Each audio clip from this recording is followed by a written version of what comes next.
शाकंभरी नवरात्र महोत्सवामधील मुख्य आकर्षण आहे जलयात्रा. काय परंपरा आहे? श्री तुळजाभवानी मातेची शाकंभर नवरात्र महोत्सवातील जलयात्रा महोत्सव जो आज निघालेला आहे, तो जलयात्रा महोत्सवाचं महात्म्य असं आहे की ज्यावेळेस पृथ्वी तलावर दुष्काळ पडला होता त्यावेळेस सर्व देवाचे जे वेद धारण केले होते त्या वेदाचा आज करून शाकंभरी माता प्रगट झालेली आहे. शाकंभरी मातेचं महत्व म्हणजे असं आहे की ज्यावेळेस कृतयुगात कुंकुराच्या दैत्याचा वध करण्यात आला त्यावेळेस आई भवानीनं तुळा भवानी मातेनं देवी शताक्षी देवीचं रूप घेऊन देवीनं तुळा भवानी मातेनं ही सृष्टी हरिभरी केली होती. त्यामुळे शाकंभरी नवरात्र महोत्सव केला जातो आणि ती शाकंभरी नवरात्र महोत्सवाची जलयात्रा उत्सव जो निघतो तो पापना तीर्थ म्हणजे साक्षात इंद्रदेवाला जो शाप लागलेला होता त्या शापापासून मुक्त होण्याकरता इंद्रदेवाचा शाप मुक्त करण्यासाठी इंद्रवरदायिनीनं म्हणजे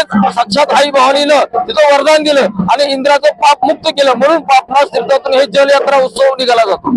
आणि आता आज नेमकं काय केलं जातं? पाणी या ठिकाणचं या पाणी सर्व जलयात्रा उत्सवामध्ये सर्व कुमारिका सुवासिनी मिळून तुळजाभवानी मातेच्या मंदिरात हे जलकुंभ मातेच्या चरणावर अर्पण केलं. ज्याच्या घरात काही इडापिडा आहे पापनाश झालेले ते पाप धुवून जातं म्हणून सर्व सुवासिनी कुमारिका या जलकुंभ घेऊन तुळजाभवानी मंदिरात हे जल अर्पण केलं जातं.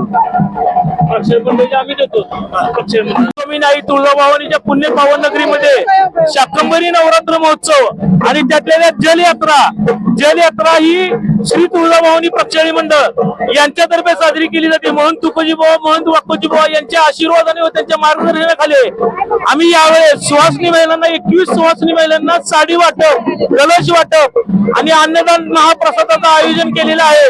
कमीत कमी 15,000 लोकांना महाप्रसादाचं आयोजन केलेलं आहे.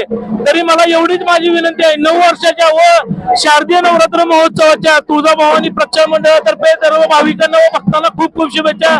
जय हिंद जय महाराष्ट्र.